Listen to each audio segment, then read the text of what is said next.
Nirvana, Radiohead, David Bowie, Oasis, Black Sabbath, tous ces artistes ont composé au moins un tube interplanétaire.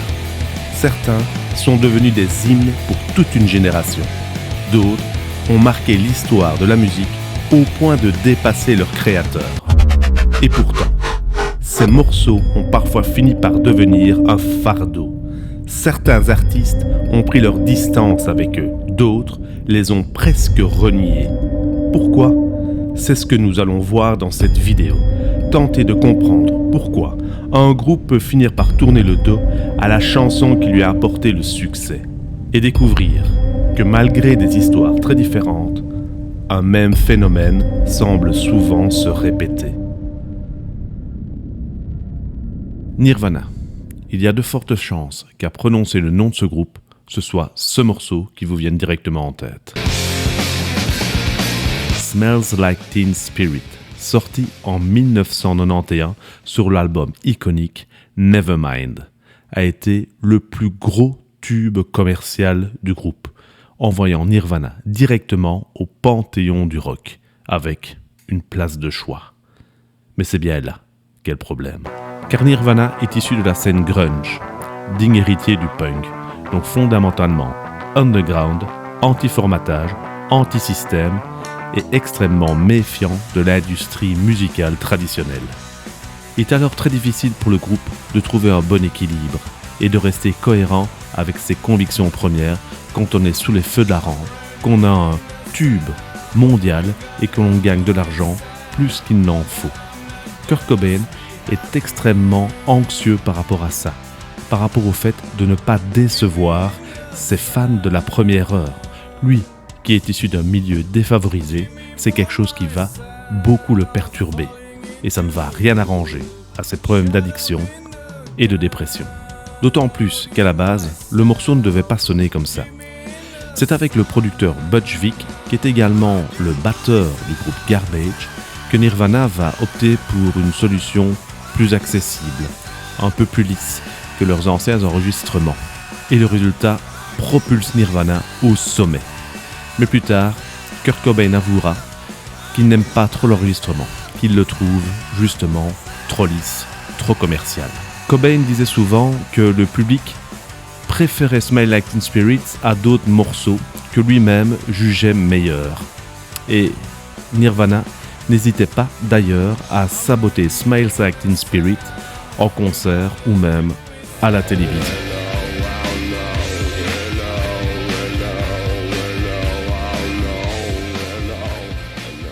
Bref, ce morceau déplaisait autant au groupe pour son son que pour ce qu'il représentait.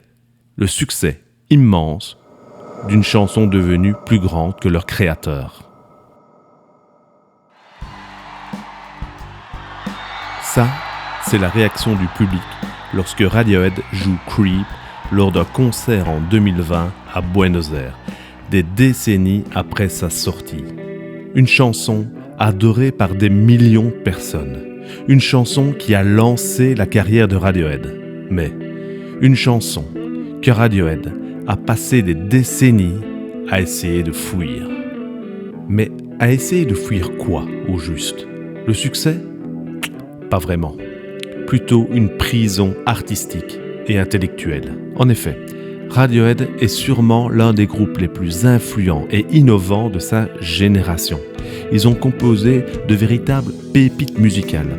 Si on prend l'album OK Computer, qui est sûrement mon album préféré de Radiohead, on se rend compte que cet album est truffé de morceaux absolument géniaux, avec des textures progressives, des trouvailles musicales hyper innovantes, qui vont d'ailleurs devenir des morceaux clés de la période des années 90 et qui vont aider à ce renouveau de la musique pendant cette période.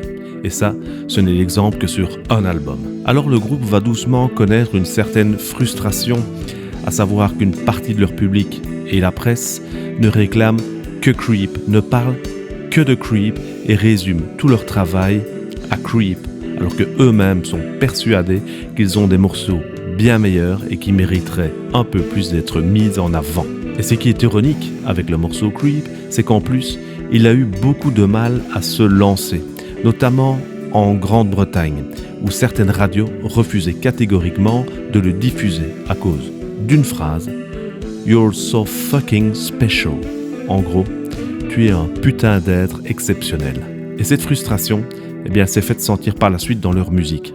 En 1994, Radiohead sort le morceau My Iron Lung. Un Iron Lung, un poumon d'acier, c'est une machine dans laquelle on met des patients pour les aider à respirer, à survivre. Et c'est ainsi que Radiohead voit Creep comme un morceau qui leur a permis de vivre, qui leur a donné le succès et tourner, mais également une machine qui les enferme dans leur propre succès. Et maintenant que vous savez tout ça, revenons un peu au concert de Buenos Aires en 2020.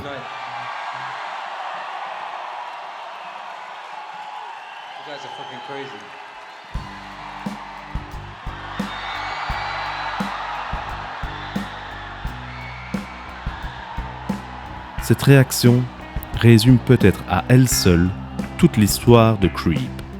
Le public adore cette chanson. Radiohead a longtemps essayé de lui échapper. Et pourtant, plus de 30 ans plus tard, elle est toujours là.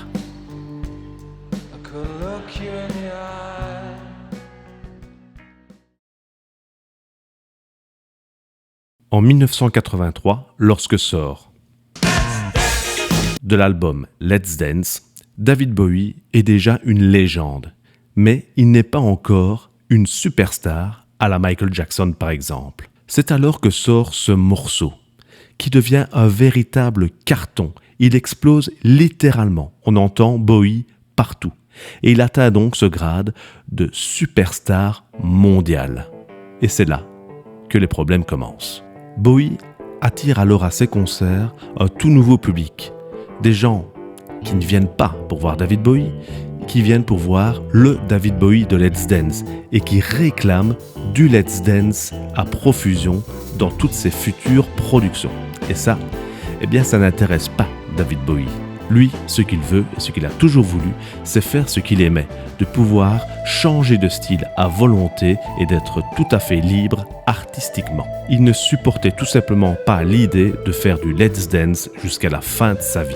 Alors Bowie, il s'est lancé par la suite dans de tout nouveaux projets pour casser cette image de superstar et pouvoir redevenir libre artistiquement et de créer ce qu'il avait envie. Il a notamment créé le projet Teen Machine, qui est un projet où David Bowie n'est plus au centre. Il fait partie d'un groupe, c'est un membre du groupe comme un autre. Et là, il va beaucoup s'amuser artistiquement, mais le fait de casser son image commerciale va fonctionner, puisque le projet, lui, n'aura pas beaucoup de succès commercial. Au final, Let's Dance a exactement donné à David Bowie ce qu'il voulait à ce moment-là. Mais il s'est rendu compte qu'en fait, c'est pas ça qu'il cherchait. I don't want to play these songs again because it's time for me to work in a different manner, in a different way. Wonderwall de l'album What Story, Morning Glory. On peut pas dire que Noel Gallagher déteste ce morceau. Non. Ce qui l'exaspère, c'est ce que la chanson représente et ce qu'elle est devenue. Wonderwall est devenu un succès immense dès sa sortie. Tout le monde le connaissait, tout le monde le chantait, tout le monde voulait l'apprendre à la guitare. C'est devenu le morceau guitare que tous les débutants apprenaient. Le morceau du gars seul avec sa guitare qui joue en soirée. Bref, elle est devenue un mème avant l'heure. Et c'est ça qui énervait Noel Gallagher. Il a déclaré que dans tous les morceaux qu'il a pu composer, il y avait plein d'autres morceaux super intéressants, mais que c'est toujours Wonderwall qui revenait. Partout où il allait, il fallait toujours bien qu'il y ait quelqu'un qui lui parle de Wonderwall. Et il a d'ailleurs dit, un petit peu sur le ton d'humour, que lorsqu'il allait à des soirées, il y avait toujours bien un gars qui finissait par sortir une guitare pour jouer Wonderwall. En gros, il a vraiment l'impression que ce morceau ne lui appartient plus vraiment, mais appartient entièrement au public.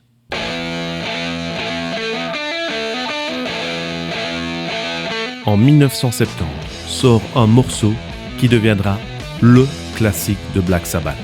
Je veux évidemment parler de Paranoid sur l'album du même nom. Et ce qui est amusant à savoir, c'est que ce morceau est né uniquement parce qu'il manquait un morceau pour compléter l'album. C'est alors qu'en studio, ils improvisèrent un riff. Et quelques minutes plus tard, Paranoid est né. Autrement dit, la chanson la plus connue de Black Sabbath est née uniquement par pure nécessité. Alors, quand on s'appelle Black Sabbath et qu'on est à la tête de la création de mouvements musicaux comme le doom metal ou le heavy metal moderne, c'est un peu rude de se rendre compte que pour une immense partie du public, Black Sabbath égale Paranoid. Morceau composé en quelques minutes sur une improvisation de dernière minute. D'autant plus que ce morceau est loin d'être le morceau préféré du groupe, qui eux préfèrent des chansons comme War Pigs, Black Sabbath, Children of the Grave ou Sabbath Bloody Sabbath. L'album d'ailleurs à la base devait s'appeler War Pigs, tellement le groupe ne se doutait absolument pas que Paranoid allait devenir un titre.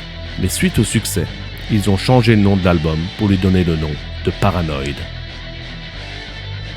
Paranoid, c'est l'histoire d'un morceau anecdotique qui finit par résumer toute l'œuvre d'un groupe. Et c'est bien ça qui gêne Black Sabbath. Pour Nirvana, Smells Like Teen Spirit avait fini par représenter tout ce que contre quoi Kurt Cobain voulait lutter. Pour Radiohead, Creep était devenu une prison dont le groupe n'arrivait plus à s'échapper. Pour David Bowie, Let's Dance symbolisait une période dans laquelle il ne se reconnaissait plus vraiment. Pour Oasis, Wonderworld avait fini par échapper à son créateur pour devenir un phénomène culturel à part entière. Et pour Black Sabbath, Paranoid avait fini par résumer à lui seul une œuvre qui pourtant était bien plus complexe. Et malgré toutes ces différences, il existe tout de même un point commun. Ils ont tous commis la même erreur. Leur erreur n'a pas été d'écrire une mauvaise chanson. Sûrement pas, ce ne sont pas des mauvais morceaux. Ça a été d'écrire une chanson trop grande. Car au fond, toutes ces chansons ont connu le même destin. Elles ont fini par devenir plus célèbres que leur créateur.